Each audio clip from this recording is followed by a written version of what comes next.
सभी निवेशक चाहते हैं कि हम अपने रिटर्न्स को किस तरीके से बेहतर बनाएं, कहाँ पे निवेश करें, कैसे निवेश करें और जो सक्सेसफुल इन्वेस्टर्स हैं वो कहाँ पे निवेश कर रहे हैं। तो नमस्कार दोस्तों, आज की वीडियो में आप सभी का बहुत बहुत स्वागत है। आज की वीडियो में हम इन सभी सवालों के जवाब जानेंगे। तो बेसिकली इन सभी सवालों के जवाब हमें मिलेंगे ईटी मनी की इंडिया इन्वेस्टमेंट रिपोर्ट में। यहाँ पे काफ़ी सारे इंसाइट्स दिए गए हैं इन्वेस्टमेंट बिहेवियर के ऊपर कि किस तरीके से निवेशक जो हैं निवेश कर रहे हैं। अगर हम इस रिपोर्ट को पढ़ेंगे तो हम सीख पाएंगे, हम समझ पाएंगे कि मार्केट में कौन पैसा बना रहा है, कैसे पैसा बना रहा है, कहाँ पे निवेश किया जा रहा है, किस तरीके से निवेश किया जा रहा है। दोस्तों, इस लर्निंग की सहायता से हम अपने पोर्टफोलियो को सुधार सकते हैं और अच्छा और बेहतर रिटर्न जनरेट कर सकते हैं ताकि हम अपने सभी फाइनेंशियल गोल्स को पूरा कर पाएं। तो दोस्तों, अगर आप ये रिपोर्ट फ्री में चाहते हैं तो इसका लिंक मैंने नीचे डिस्क्रिप्शन में ये लिंक आपके साथ मैंने शेयर किया है। आप इस रिपोर्ट को फ्री में पढ़ सकते हैं, देख सकते हैं। लेकिन आज के इस वीडियो में हम जानेंगे कि इस रिपोर्ट में जो जो जानकारी दी गई है उसका लाभ हम किस तरीके से उठा सकते हैं। दोस्तों, एक खास बात जो कि पोर्टफोलियो एलोकेशन या एसेट एलोकेशन के ऊपर सभी को जो है एक सवाल रहता है कि हम अपना एसेट एलोकेशन किस तरीके से करें। दोस्तों, यहाँ पे काफ़ी महत्वपूर्ण जानकारी दी गई है इस रिपोर्ट के अंदर। दोस्तों, यहाँ पे बताया गया है कि जो टॉप 25 इन्वेस्टर्स हैं उन्होंने अपना एसेट एलोकेशन किस तरीके से किया हुआ है म्यूचुअल फंड्स के अंदर। दोस्तों, यहाँ पे जो सबसे ज़्यादा वेटेज है वो ELSS को दी गई है।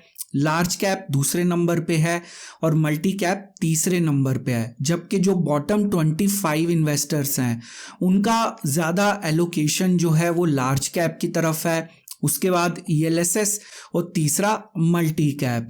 अब दोस्तों, यहाँ पे ELSS का क्या फायदा है, ELSS क्यों सुपीरियर रिटर्न दे रहा है। दोस्तों, ELSS जो कैटेगरी है वो एक कंसिस्टेंट परफॉर्मर है। यहाँ पे मैं आपके साथ एक चार्ट शेयर करना चाहूँगा।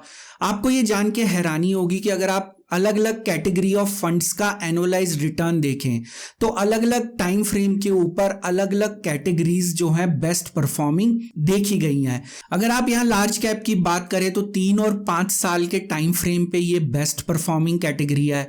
लेकिन अगर आप 1 साल का टाइम फ्रेम लें तो यहाँ पे स्मॉल कैप जो है बेस्ट परफॉर्मिंग है, जबकि 3 और 5 साल के टाइम फ्रेम पे स्मॉल कैप जो है वो बॉटम के नज़दीक आता है या बॉटम में आता है। तो दोस्तों, यहाँ पे जो आप ELSS देखेंगे तो ये कंसिस्टेंट परफॉर्मर है। आप देखेंगे कि सभी टाइम फ्रेम्स के ऊपर 1 साल, 3 साल, 5 साल, 10 साल ELSS जो है इसने एक कंसिस्टेंट रिटर्न दिया है कंपैरेटिवली बाकी सभी दूसरी कैटेगरीज के मुकाबले। तो यहाँ पे दोस्तों, जो कैटेगरी आपको शॉक दे सकती है या जिसका रिटर्न जो है वो वाइल्ड स्विंग दिखा सकता है, जैसे आप यहाँ स्मॉल कैप के अंदर देख सकते हैं कि काफ़ी वाइल्ड स्विंग्स हैं, लेकिन एक कैटेगरी ऐसी है जो कि कंसिस्टेंट रिटर्न देती है, वो है ELSS। इसके पीछे कारण ये है दोस्तों, यहाँ पे 3 साल का लॉक इन पीरियड होता है और जैसा कि एक्सपर्ट्स का मानना है कि अगर आप इक्विटी में निवेश कर रहे हैं, म्यूचुअल फंड्स के द्वारा निवेश कर रहे हैं, वहां पे आपका निवेश का होराइजन एक लंबी अवधि का होना चाहिए। तो दोस्तों, यहाँ ELSS में निवेश करके आप जो है टैक्स बेनिफिट भी ले सकते हैं। अगर आप हायर टैक्स स्लैब्स में आते हैं और जो आपकी टैक्स सेविंग हुई उसको अगर आप ELSS के रिटर्न के साथ जोड़ेंगे तो आप पाएंगे कि ELSS एज अ कैटेगरी इन सभी कैटेगरी ऑफ फंड्स के अंदर एक बेस्ट परफॉर्मिंग कैटेगरी पाई जाएगी। तो दोस्तों, इसलिए यहाँ पे जिन निवेशकों ने ELSS के अंदर, जैसा कि यहाँ इस रिपोर्ट के अंदर दिखाया गया है, जिनका एलोकेशन, एसेट एलोकेशन ELSS के अंदर सबसे ज़्यादा था वो टॉप 25% इन्वेस्टर्स की कैटेगरी में आ रहे हैं, लेकिन जिनका रिटर्न जो है कम है उनका ELSS के अंदर एलोकेशन जो है वो कम दिखाई दे रहा है। तो दोस्तों, यहाँ पे एसेट एलोकेशन और रीबैलेंसिंग जो है वो बहुत इम्पॉर्टेंट है। इसके बारे में हमने पहले भी काफ़ी बार चर्चा की है अपने चैनल के ऊपर। अगर आपको कंसिस्टेंट रिटर्न्स जनरेट करने हैं। तो दोस्तों यहाँ पे एक एसेट एलोकेशन का पाई चार्ट आप अपनी स्क्रीन पे देख सकते हैं। काफ़ी इंटरेस्टिंग आपको यहाँ से जानकारी देखने को मिलेगी। आपने देखा कि जब मार्केट अच्छा परफॉर्म कर रही थी या बुलिश फेज के अंदर थी 2017 में, तब उस समय जो स्मार्ट इन्वेस्टर्स हैं उन्होंने अपना प्रॉफिट बुक किया, उन्होंने अपना इक्विटी एलोकेशन कम किया, वो आप 58% देख सकते हैं। लेकिन जब मार्केट में करेक्शन हुई, मार्केट में गिरावट हुई, उसके बाद इक्विटी एलोकेशन जो है वो इंक्रीज कर दिया गया। तो बेसिकली यहाँ पे स्ट्रेटेजी ये है कि जब मार्केट करेक्ट हो वहाँ पे आप अपना जो एलोकेशन है इंक्रीज कर दें। जब मार्केट अपने पीक के नज़दीक हो या मार्केट बुलिश हो या मार्केट जिसको कह लीजिए कि अच्छा परफॉर्म कर चुकी हो, एक उसके अंदर अप ट्रेंड देखा जा चुका हो, तो वहाँ पे अपना प्रॉफिट बुक कर लेना चाहिए। दूसरा दोस्तों, यहाँ पे काफ़ी दर्शक मुझसे सवाल पूछते हैं कि अगर हम मान लीजिए अपना प्रॉफिट बुक करते हैं तो उसके बाद हम अपने पैसे को कहाँ पे रखें। तो दोस्तों यहाँ पे साफ तौर पे दिखाई दे रहा है कि जो भी रिटेल निवेशक हैं या जो हमारे इन्वेस्टर हैं उनका फेवरेट ऑप्शन रहता है लिक्विड म्यूचुअल फंड्स। यहाँ पे आप लिक्विड म्यूचुअल फंड्स का एसेट एलोकेशन देख सकते हैं कि यहाँ पे जो पैसा एक शॉर्ट टर्म के लिए पार्क किया जाता है वो लिक्विड म्यूचुअल फंड्स के अंदर किया जाता है। तो इस चार्ट के द्वारा हमें काफ़ी अच्छी और काफ़ी महत्वपूर्ण जानकारी देखने को मिली। तो दोस्तों यहाँ पे समरी के तौर पे हम कह सकते हैं कि जो एनुअलाइज्ड रिटर्न्स होते हैं वो वेरी करते हैं, मार्केट कंडीशंस पे निर्भर करते हैं, मैक्रो इकोनॉमिक इंडिकेटर्स पे डिपेंड करते हैं। लेकिन अगर आप एक बैलेंस्ड पोर्टफोलियो रखते हैं और लंबी अवधि का निवेश करते हैं तो वहाँ पे आप एक अच्छा खासा रिटर्न अपने पोर्टफोलियो पे जनरेट कर सकते हैं। आपको थोड़ा सा फाइन ट्यून करना पड़ेगा अपनी इन्वेस्टमेंट्स को मार्केट की साइकिल के हिसाब से। अगर आप ये फाइन ट्यूनिंग करते हैं तो आपके रिटर्न्स जो हैं वो ड्रामेटिकली इंक्रीज हो जाएंगे। 10% से 30% या 40% तक हो सकते हैं। इसकी चर्चा हम अपने पहले वाले वीडियोस में भी कर चुके हैं। अब दोस्तों यहाँ एक और इंटरेस्टिंग डेटा पॉइंट के ऊपर चलते हैं जहाँ पे आपको दिख रहा होगा कि अगर इनकम लेवल इंक्रीज होता है तो वो जो है इन्वेस्टमेंट के अंदर पैसा ज़्यादा नहीं जाता, मतलब वो इन्वेस्टमेंट्स जो हैं इंक्रीज नहीं होती। उसका मुख्य कारण ये होता है दोस्तों कि यहाँ पे जो नॉर्मली इन्वेस्टर्स हैं वो यंग इन्वेस्टर्स हैं, 27 से 35 साल की उम्र के हैं। जो ET मनी का अगर आप यहाँ प्रोफाइल देखेंगे तो 50% इन्वेस्टर्स जो हैं वो 27 से 35 साल के हैं। नॉर्मली इस टाइम के ऊपर हमारा खर्चा ज़्यादा होता है, लोगों की शादी होती है, नई गाड़ी खरीदी जाती है, लोग अपना घर खरीदते हैं, होम लोन की EMI जा रही होती है। तो यहाँ पे डिस्पोजेबल इनकम इतनी ज़्यादा नहीं होती, इसलिए यहाँ पे जो आप देखेंगे कि इन्वेस्टमेंट की तरफ कम पैसा जाता है। लेकिन दोस्तों 40 साल की उम्र के बाद हमेशा हम जो है अपनी रिटायरमेंट प्लानिंग, बच्चों की एजुकेशन के बारे में सोचना शुरू करते हैं। तो बेसिकली ये जो अमाउंट है जब फैमिली सेटल डाउन हो जाती है तो उसके बाद इन्वेस्टमेंट का जो कंट्रीब्यूशन है वो इंक्रीज हो जाता है। तो दोस्तों यहाँ पे जो है हमारी जो लाइफ की डिफरेंट स्टेजेस होती हैं उसके अंदर हमारी प्रायोरिटीज़ अलग अलग होती हैं और यहाँ पे हम जो अपना पैसा एलोकेट करते हैं, किस एसेट के अंदर हमें कितना पैसा एलोकेट करना है, वो काफ़ी सारे फैक्टर्स के ऊपर निर्भर होता है।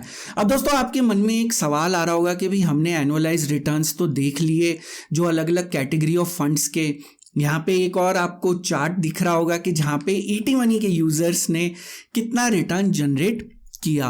दोस्तों इस पर्टिकुलर डेटा पॉइंट को मैं आपको चार्ट की सहायता से दिखाना चाहूँगा ताकि आपको यहाँ पे क्लैरिटी मिल जाए। दोस्तों यहाँ पे आप देख सकते हैं कि 2017 जो है लगभग सभी निवेशकों के लिए एक अच्छा साल था।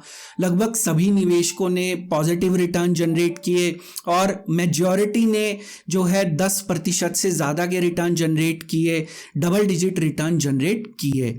इसके अलावा दोस्तों 2018 भी जो है ठीक ठाक साल था, पॉजिटिव रिटर्न जनरेट किए गए मेजॉरिटी ऑफ निवेशकों के द्वारा।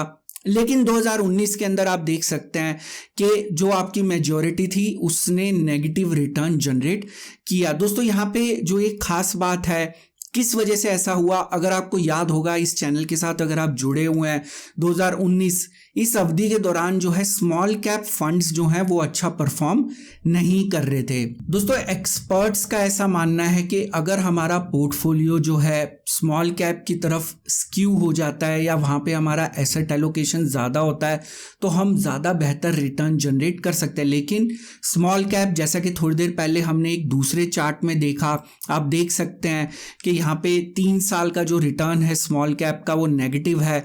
1 साल की अवधि के अंदर इसने काफ़ी अच्छा परफॉर्म किया। तो दोस्तों ये जो है यहाँ पे इसके अंदर काफ़ी ज़्यादा फ्लक्चुएशन होती है। तो 2019 के अंदर ये जो नेगेटिव रिटर्न जनरेट किए गए मेजॉरिटी ऑफ इन्वेस्टर्स के, उसके पीछे कारण ये था कि यहाँ पे जो एसेट एलोकेशन थी वो स्मॉल कैप के प्रति स्क्यूड थी। यहाँ पे ज़्यादा एसेट जो है वो एलोकेट या ज़्यादा पैसा जो है वो स्मॉल कैप के ऊपर इन्वेस्ट किया गया था। लेकिन 2020 के अंदर आप फिर देख सकते हैं कि हर 4 में से 3 जो निवेशक है ईटी मनी का, उसका रिटर्न जो है पॉजिटिव है और इनफैक्ट 21% लोगों ने डबल डिजिट रिटर्न यहाँ पे जनरेट किया है। अब दोस्तों यहाँ पे डेमोग्राफिक प्रोफाइल पे चलते हैं, जो कि काफ़ी इंटरेस्टिंग हमें यहाँ पे डेटा पॉइंट्स देखने को मिल रहे हैं। यहाँ पे आप देखेंगे कि जो यंग पॉपुलेशन है वो ज़्यादा इन्वेस्ट कर रही है। फीमेल पार्टिसिपेशन जो है इन्वेस्टमेंट में इंक्रीज हो रहा है। 2017 में जो ये नंबर 9% था, अब आप देखेंगे कि ये 19% हो गया है। तो दोस्तों अगर हमारी बहनें, हमारी माताएं ये एक फाइनेंशियल फ्रीडम की तरफ इशारा करते हैं कि वुमेन एम्पावरमेंट जिसको हम कहते हैं वो हमें यहाँ पे देखने को मिल रही है। तो दोस्तों ये एक अच्छा संकेत है, एक वेलकम साइन है। इसके अलावा जो यंग पॉपुलेशन इन्वेस्ट कर रही है तो ये संकेत देता है, ये हमें इशारा करता है कि जो हमारी यंग पॉपुलेशन है वो लॉन्ग टर्म इन्वेस्टमेंट के लिए कमिटेड है। दोस्तों यहाँ पे अगर आप इन्वेस्टमेंट वैल्यू भी देखेंगे तो फीमेल्स के द्वारा जो इन्वेस्टमेंट वैल्यू है वो ऑलमोस्ट डबल हुई है। दोस्तों 2017 में जो ये नंबर 12% था, अब ये लगभग डबल हो गया है 23%। तो ये भी एक वेलकम साइन है। दोस्तों इसके लिए मैं अपनी सभी महिला दर्शकों को बधाई देना चाहूँगा, कॉन्ग्रेचुलेट करना चाहूँगा। ये फाइनेंशियल इंडिपेंडेंस की तरफ एक महत्वपूर्ण कदम है और उम्मीद है कि आप आगे भी अपना जो कॉन्फिडेंस बरकरार रखेंगे और जो आपकी कमिटमेंट है इन्वेस्टमेंट के प्रति, अपने पैसे को ग्रो करने के प्रति, वो कायम रहेगी। अब दोस्तों यहाँ पे देखते हैं कि ये पैसा एक्चुअली आ कहाँ से रहा है, मतलब कौन सी स्टेट से आ रहा है, कौन यहाँ पे पैसा निवेश कर रहा है। तो दोस्तों यहाँ पे आपको जान के काफ़ी ज़्यादा हैरानी होगी कि 2020 के अंदर जो मेजॉरिटी पैसा आया या ज़्यादातर पैसा आया वो बिहार, हिमाचल प्रदेश और आपका मणिपुर ने जो है मैक्सिमम एलोकेशन किया इक्विटी को, कंपेयर टू वो स्टेट्स जैसे कि गुजरात जो कि एक टिपिकल हब माना जाता है इक्विटी इन्वेस्टमेंट में। तो अवेयरनेस के कारण हमें ऐसा देखने को मिला कि जो छोटे स्टेट्स हैं वहां से इक्विटी के अंदर पैसा निवेश किया जा रहा है। अगर दोस्तों यहाँ पे हम स्टेट्स की बात करें तो करंट ट्रेंड हमें ये बताता है कि जो ज़्यादातर पैसा है जो निवेश किया जा रहा है वो यूपी, हरियाणा और राजस्थान। आप देखेंगे कि सरप्राइजिंगली इन 3 स्टेट्स के अंदर आप अगर ये ग्राफ चार्ट देखेंगे तो आप यहाँ पे पाएंगे कि उत्तर प्रदेश, राजस्थान और हरियाणा जो है यहाँ से काफ़ी इन्वेस्टमेंट आ रही है। अगर यहाँ पे हम सिटीज़ की बात करें तो जिन सिटीज़ का कंट्रीब्यूशन बढ़ रहा है वो है पटना, जयपुर और लखनऊ। दोस्तों ये हमें इशारा करता है कि जो छोटे स्टेट्स हैं या जो स्टेट्स टिपिकली माने जाते हैं कि इक्विटी के अंदर निवेश वहाँ से नहीं होता होगा, या नॉन मेट्रो सिटीज़ जहाँ पे इक्विटी के बारे में अवेयरनेस कम है ऐसा समझा जाता है, उन स्टेट से, उन सिटीज़ से हमें एक अच्छा पार्टिसिपेशन देखने को मिल रहा है जो कि एक ब्रॉडर पार्टिसिपेशन की तरफ इशारा करता है। और दोस्तों मैं हमेशा कहता हूं कि इस समय हमारे देश में इक्विटी पेनिट्रेशन केवल 4% है और अगर ये बढ़ेगा तो डेफिनेटली ये एक बहुत अच्छा संकेत है। जो विकसित देश हैं वहाँ पे ये नंबर काफ़ी ज़्यादा हाई है, 50-60% के आसपास है। हमारे देश में केवल 4% है। ब्रॉडर पार्टिसिपेशन होगा तो हमारी इक्विटी मार्केट्स और ज़्यादा मैच्योर होंगी। तो दोस्तों यहाँ पे सभी लोग अच्छा पैसा कमाएं, तो इस फील्ड से जो भी जुड़ा हुआ है उसका यही ऑब्जेक्टिव रहता है। तो अगर आप भी अपना रिटर्न मैक्सिमाइज करना चाहते हैं या अच्छा रिटर्न जनरेट करना चाहते हैं तो आप ईटी मनी की ऐप को डाउनलोड कर सकते हैं। ईटी मनी के द्वारा निवेश करना काफ़ी आसान है, आप अपने निवेश को ट्रैक भी कर सकते हैं। दोस्तों एक और अच्छा फीचर जो मुझे ईटी मनी ऐप में लगा कि वहाँ पे आप अपने पोर्टफोलियो को चेक कर सकते हैं, उसकी हेल्थ को चेक कर सकते हैं, वो भी बिल्कुल फ्री। तो पोर्टफोलियो हेल्थ चेक जो है वो बहुत महत्वपूर्ण होता है। इसके द्वारा आप अपने पोर्टफोलियो का एनालिसिस कर सकते हैं कि कहाँ पे मुझे निवेश इस समय करना चाहिए, कहाँ से निवेश निकाल लेना चाहिए। तो वहाँ पे आपको पता लगेगा कि कौन से एरियाज जो हैं अच्छा परफॉर्म कर रहे हैं, तो आपको कहाँ पे अपना निवेश करना चाहिए, किस एरिया के अंदर आपको फोकस करना चाहिए। मैं आपको चार्ट्स के द्वारा ऑलरेडी दिखा चुका हूँ इस वीडियो के अंदर कि निवेश जो है वो कंसिस्टेंट होना चाहिए। अगर आपको जो है इनकंसिस्टेंट रिटर्न्स मिलते हैं तो वो आपके पोर्टफोलियो के लिए हानिकारक हो सकते हैं।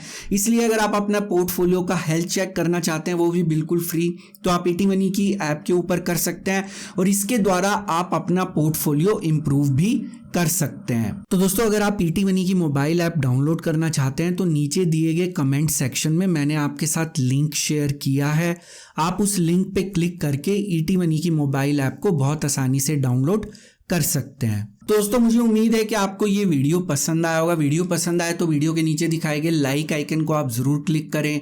अगर आप इस चैनल के साथ नए जुड़े हैं और आने वाले समय में आप इसी तरह जानकारी से भरपूर और ज्ञानवर्धक वीडियोस देखना चाहते हैं तो इस चैनल को अभी सब्सक्राइब करिए। सब्सक्राइब की ऑप्शन इस समय आपकी स्क्रीन पर विजिबल है, आप नीचे दिखाए गए लाल रंग के सब्सक्राइब बटन को भी दबा सकते हैं। उसके साथ दिखाए गए बेल नोटिफिकेशन को क्लिक करना मत भूलेगा ताकि जब भी कोई नया वीडियो अपलोड हो उसकी नोटिफिकेशन तुरंत आपको अपनी ऐप या ईमेल के ऊपर मिल जाए।